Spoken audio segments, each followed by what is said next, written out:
Hello friends, welcome to my channel. तो दोस्तों, आज की स्टोरी है मार्वल के हल्क ब्रूस बैनर का किरदार निभाने वाले मार्क रफलो के बारे में। मार्क रफलो ने अपनी लाइफ में काफ़ी ज़्यादा स्ट्रगल सहा है और कई सारी मुश्किलों को फेस करने के बाद वो एक एक्टर बने हैं। उनकी लाइफ में न जाने क्या क्या नहीं हुआ। डिसलेक्सिया और एडीडी जैसी बीमारी की वजह से वो ठीक से पढ़ाई नहीं कर पाए। इन बीमारी की वजह से वो पढ़ नहीं पाते थे। उनको कई सारी ऑडिशन से रिजेक्ट कर दिया गया। उन्होंने ब्रेन ट्यूमर तक का सामना किया और उनके सबसे प्यारी भाई की भी मृत्यु हो गई, जो उनके लिए सबसे बुरा था। इतना बड़ा सफ़र तय करने के बाद, इतनी मुश्किलों को फेस करने के बाद मार्क रफलो एक एक्टर बने हैं। तो आज की स्टोरी उन्हीं के ऊपर है। तो वीडियो स्टार्ट करते हैं। मार्क रफलो का जन्म 22 नवंबर 1967 में केनोसिया, विस्कॉन्सिन, अमेरिका में हुआ था। उनके पिता का नाम फ्रैंक लॉरेंस रफलो है और उनकी माँ का नाम मारिया रोस रफलो। मार्क ने अपनी स्कूली पढ़ाई कॉलोनियल हाई स्कूल से। बचपन में डिसलेक्सिया और एडीडी जैसी बीमारी थी, जिसकी वजह से वो पढ़ाई में ज़्यादा कुछ नहीं कर पाए। मार्क को अपनी स्कूल टाइम में एक्टिंग के साथ साथ रेसलिंग भी काफ़ी ज़्यादा पसंद थी। स्कूल के बाद वो अपने पिता के साथ कुछ समय के लिए सैन डिएगो, लॉस एंजलिस रहने के लिए चले गए।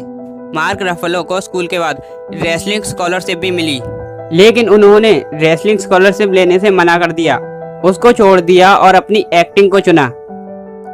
मार्क अपने भाई और दोस्तों के साथ एक अपार्टमेंट में रहने लगे। यहाँ पर उन लोगों के पास जो भी पैसे होते उनका वो मकान का किराया दे देते थे और उनके पास खाने तक के लिए पैसे नहीं बचते थे। कई दिनों तक तो वो सिर्फ पास्ता खाकर ही काम चलाया करते थे और ऐसे में अपनी एक्टिंग में भी वो कुछ नहीं कर पा रहे थे। हर बार वो एक्टिंग ऑडिशन देते और रिजेक्ट कर दिए जाते। उन्होंने 600 से ज़्यादा ऑडिशन दे दिए थे और उन सभी में वो रिजेक्ट हो गए थे। वो अपनी बार बार रिजेक्शन होने से काफ़ी ज़्यादा परेशान हो गए थे और जब भी उन्हें गुस्सा आता तो वो अपना सारा गुस्सा मकान की दीवारों पर मुक्के मार मार के अपना सारा गुस्सा निकाल देते। एक टाइम तो ऐसा भी आ गया था कि उन्हें अपने दीवारों के छेदों को छुपाने के लिए हर जगह पर पोस्टरें और फोटो लगानी पड़ रही थी। फिर बाद में अपने गुस्से को काबू करने के लिए अपने दोस्त के कहने पर वो मेडिटेशन करने लगे। इससे उनका गुस्सा भी शांत होने लगा था और उनका अपने जीवन के प्रति नज़रिया ही पूरी तरह से बदल गया था। लेकिन अभी भी उनकी लाइफ प्रॉब्लम ख़त्म नहीं हुई थी। मार्क जिस जगह रहते थे वहाँ पर ड्रग एडिटर और क्राइम होते रहते थे। एक बार जब मार्क के पड़ोसी चोरों को गाड़ी चुराने से रोक रहे थे तो उन चोरों ने मार्क के पड़ोसी को ही चाकू मारकर उसकी हत्या कर दी थी।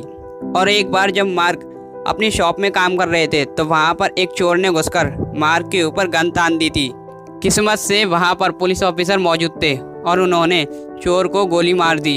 फिर कुछ समय बाद मार्क को काम मिलने लगा। उनको फिल्मों में काम मिलने लगा था। उनको फिल्मों में छोटे मोटे रोल मिलने लगे थे।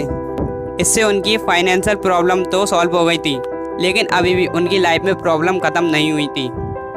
कुछ समय बाद उन्हें पता लगा कि उनके ब्रेन में एक ट्यूमर है जिसे सर्जरी द्वारा निकालना होगा, लेकिन डॉक्टर ने बताया कि इससे उनका एक कान से सुनाई देना बंद हो सकता है और हो सकता है कि उनका फेस का लेफ्ट हिस्सा पूरी तरह पैरालाइज हो जाए। मार्क को लग रहा था कि वो सर्जरी के दौरान ही मर जाएंगे, इसीलिए उन्होंने अपने होने वाले बेटे के लिए एक वीडियो रिकॉर्ड की।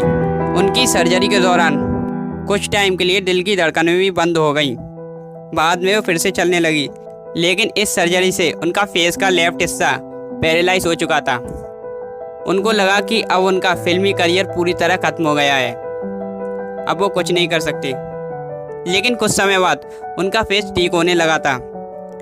उनको काफ़ी अच्छा लग रहा था। कुछ समय बाद वो पूरी तरह ठीक हो गया और ठीक होते ही मार्क फिर से फिल्मों में काम करने लगे। दिसंबर 2008 में उनके साथ एक और हादसा हुआ जब उनके भाई स्कॉट को किसी ने मार दिया था। ये उनकी ज़िंदगी का सबसे दुखद पल था। इस वजह से वो काफ़ी दुखी हो गए, काफ़ी परेशान हो गए और उन्होंने कुछ समय के लिए काम करना भी बंद कर दिया था। लेकिन कुछ समय बाद वे फिर से फिल्मों में काम करने लगे और उसी टाइम मार्वल भी हल्क के किरदार के लिए किसी रोल को ढूंढ रही थी और उन्हें मार्क मिले, जो इस रोल के लिए बिल्कुल परफेक्ट बैठ रहे थे और वो पहली बार एवेंजर में हल्क बने। इस रोल में वो छा गए और लोगों को भी मार्क का हल्क का ये रूप काफ़ी पसंद आया। फिर वो एवेंजर एज ऑफ अल्ट्रॉन में Thor renegade Avenger infinity war और एवेंजर एंड गेम में भी हल्क का किरदार निभाया। और इसके बाद तो हम हल्क के रोल के लिए किसी और को सोच ही नहीं सकते। तो दोस्तों, आपको मार्क रफलो की लाइफ स्टोरी कैसी लगी? वीडियो अच्छी लगी तो प्लीज़ लाइक कीजिए, शेयर कीजिए और चैनल को सब्सक्राइब करके बेल के आइकन को दबाना मत भूलना।